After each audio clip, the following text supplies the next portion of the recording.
but we've talked enough about Big Ten West. We've gone for nearly 40 minutes on the Big Ten West. This is probably going to be the longest preview, but this is my conference. So, I mean, I love talking about the Big Ten whenever I can. This is your conference? You're the commish? I love this conference, Brandon.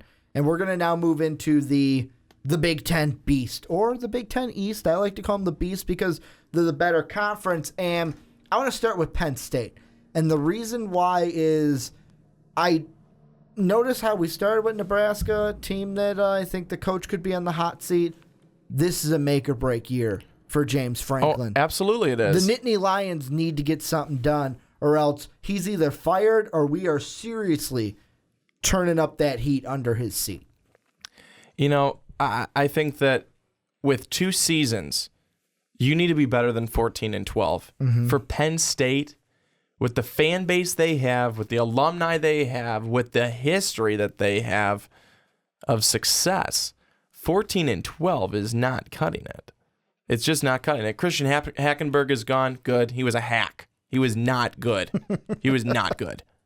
I think that we're gonna just see better things. Mm-hmm. McSorley, honestly, you could put Barney in there. I don't care. He'll be better than Christian Hackenberg. I did not think that Christian Hackenberg had the best. You thought we overhyped him football in IQ. Draft talk and everything. Totally did. I didn't listen to your draft talk because it's all shit. Anyways. No, I mean like me and you before the season started.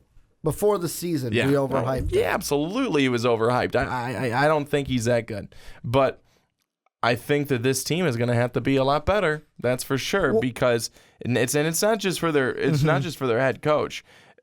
If you don't continue, you've got to continue to compete. You have got to get back to the point where you were.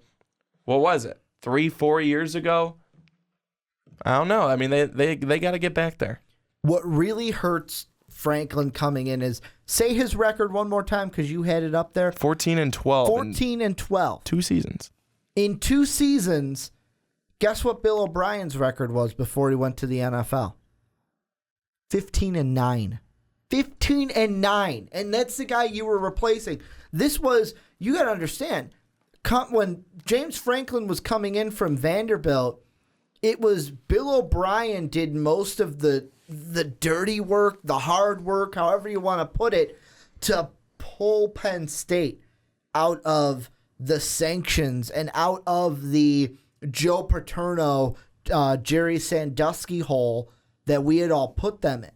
Like that 2012 season when they were second at the time it was the leaders division and they couldn't go to a bowl game. Still 8-4 overall, 6-2 in the Big Ten. Then that 2013 season, 7-5 overall, 4-4 in the Big Ten. But he still finished 10-6 overall in the conference. And then you come in and you're 14-12 in 2 seasons. I mean, I know you're probably looking at going, well, Ricky, it's only one less loss and 3 more, or 1 less win and 3 more losses. But it looks a lot worse than 15-9, especially with how I'm going to say beloved Bill O'Brien was. That it was a shock when he was saying, you know what, I'm going to leave to go to the Houston Texans. It was a shock for Penn State fans. It was a shock for Penn State fans. One of my very good friends from back in Rockford, she went to Penn State. Penn State is, her home, stuff like that. She couldn't believe it when Bill O'Brien left. But at the same time, she could not believe and was obviously not happy with the way that this team has been the last 2 years. She also not a big Christian Hackenberg fan. Maybe that's for other reasons. Who knows? But Brent Pry, who is going to be the new defensive coordinator as Bob Shoop goes to Tennessee. Yeah, he's got a hell of a task on hand because he replaces Carl Nassib. He's going to have to replace Anthony Zattel, Austin Johnson. And then you have to keep thinking that this is going to have to be a unit. If, you're 14-12 in the last 2 seasons, you want to be a team that's going to compete and be near the top in the top 5 for sure. Yeah, that's tough. That's tough to do. Penn State, I'd like to think that they are a top 5, top 4 team in the East this year. But I don't know. That's on shaky ground right now. I'm going to make a bold prediction. Here it is. Bold prediction. Indiana finishes higher than Penn State in the standings. So that would put, to me, Penn State at least 5. You know what? I'll be honest with you. You think you're making a bold prediction, but I'm going to say... This is a team that went 2-6 last year. I know Indiana's on the rise, but that's why it's a bold prediction, because they were 2-6 in the conference last year. I think that Indiana, though, they showed flashes of being really good. Mm-hmm. One of them was last year. Was it last year when they almost beat Ohio State? I think so. I think that they really I was hoping they'd beat Ohio State. They've really played well in some of their games, but Indiana, still a team that I think keep your eye on them, but they're still a team that's not. I don't think they're going anywhere too quickly. It was last year's game where it was overtime. No, not overtime, but it was 34-27. Okay, Buckeyes it wasn't overtime, but I'm thinking the same. Yeah, that's the game was. I'm thinking of. Both teams came in at 4-0, and Indiana fell to 4-1.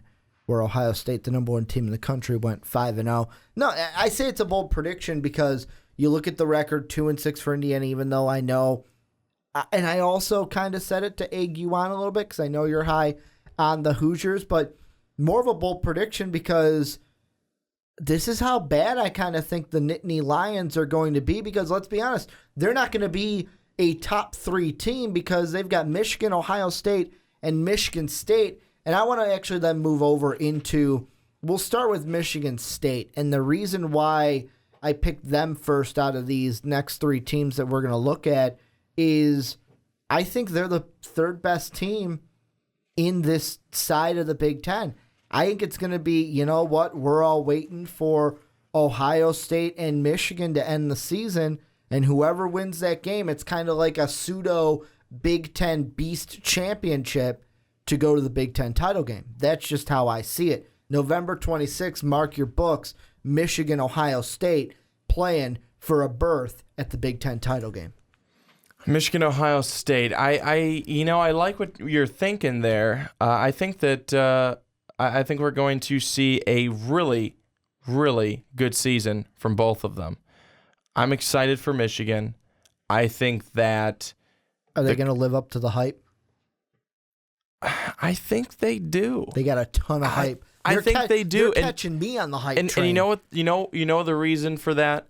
I think it's because last season Harbaugh comes in and the hype was already there. Oh, they could go to they'll win it. They'll win it all in the Big Ten, and they'll go to the college football playoff, and maybe they'll even go to the national championship. It's like, slow your roll, people. This year, I think that hype could be real. Yeah, and I mean, it's one of those things where I'm trying to look at Harbaugh's seasons in college with coaching, his records, to see like how he usually does in second years. And with San Diego, it was 7-4 that first year overall, right up to 11-1. However, at Stanford, it was 4-8, 5-7, 8-5, then 12-1. There was a steady kind of progression, but I think with Michigan, they had the talent coming in. It's just Brady Hoke couldn't work with it.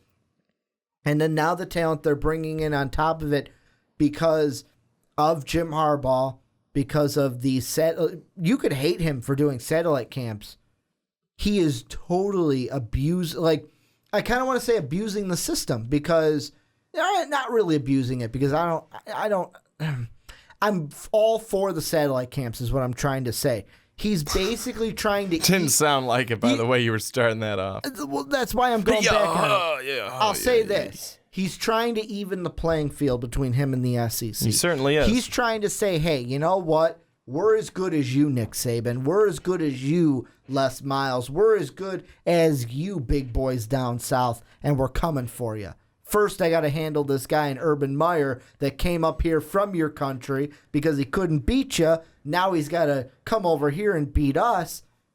I know he did win at Florida, but he didn't have Timmy Tebow forever, so that's why he had to come to the Ohio State Buckeyes. I'm joking, by the way, but to me, Michigan's going to live up to this hype. And I just want to hit the fast forward button and go to November 26th right now. I just want to watch that game. Ohio State with JT Barrett. How's he going to do this season against Michigan, who to me, I'll say it right now, they're my favorite to win the Big Ten this year. They are my favorite. Will they do it? You got to stay tuned to the end of the podcast to see if I'm officially going to pick them as my winner. But I just want to fast forward to that game on November 26th. And East Lansing may be hating me right now, wanting to kick me in the balls like Draymond Green, but I just don't think you guys are going to be in the conversation this year. I think it's Michigan. I think it's Ohio State. And it's one of those two guys that are going to go to the Big Ten title game. Michigan's my favorite, though, right now. No Jake Rudock. He's gone. 20.9 points a game in 2014 for the Wolverines. In 2015, 31.4. 31.4. That's a 10-point-something jump. That's incredible. That's really good. Mm-hmm. And that's just what Harbaugh brings. And you guys want to play harder for Jim Harbaugh. I think that's what's really exciting about Michigan and Michigan football. So it looks like Houston transfer John O'Korn is the early favorite to win the quarterback position. I don't think that there's really any issues with that spot for Michigan. They'll be fine. I think that it's really the who's going to end up at the top, because Michigan's going to have a good season. Ohio State's going to have a good season. And Michigan State will probably be there in the equation at least for a little bit, if not the entire time. We could have another 3-team race for the East, and that could prove to be very interesting as well. But we will have to see. However, I think Michigan, they're going to be very, very solid this year. Again, and like I said, I think the hype is real. You know, this year, certainly more so than what it was last year. We're looking for a good season. Because of Harbaugh having to break in a new signal caller, a new quarterback, am I wrong for giving them the early favorite to win the Big Ten, or should I be giving that early favorite to Ohio State because they are returning JT Barrett at quarterback? A lot of people would say you should give it to the guy who's going to be consistent, who's already been there, and JT Barrett. But a lot of people would say, doesn't matter, it's Michigan, they'll be fine. To me, it's Michigan State's they're the wild card. Because are they good? Yes. However, they've got to deal with the same thing that their brothers in Ann Arbor have to deal with. They got to bring in a new quarterback. Connor Cook no longer there. O'Connor looks like he's going to be the new guy stepping in, fifth-year senior Tyler O'Connor. And for both Michigan teams, it's just how does that new quarterback play? Ohio State, and I say favorites for Michigan because I'm, like I said earlier when you were talking about the hype, I've jumped completely on the hype train. I am on it and full steam ahead. You were on it last year. Singing Crazy Train the whole way down. You were on it last year. But really, Ohio State should be sitting there going, hey, you guys figure out who your quarterback's going to be. We've got ours in JT Barrett. And JT Barrett, to me, has to show a little bit more, I kind of want to say maturity. Can you be that starter? Because he had to deal with the Cardell Jones, the Broxton Miller, and last year was more of Cardell Jones to him. He's got to show, hey, you know what? I should have been the starter last year over Cardell, who was the most immature, had to basically do a recruiting table, I'm going to put the hat on for Ohio State kind of an announcement just to say that he was staying in school. I don't know what it is with these Ohio boys and their decisions, but whatever makes them happy. But to me, I've said it before, I've said it again. Michigan, Ohio State, November 26th. Mark it in your calendar, circle it right now. That's your Big Ten beast. Divisional championship game winner gets a knock at the Big Ten title game.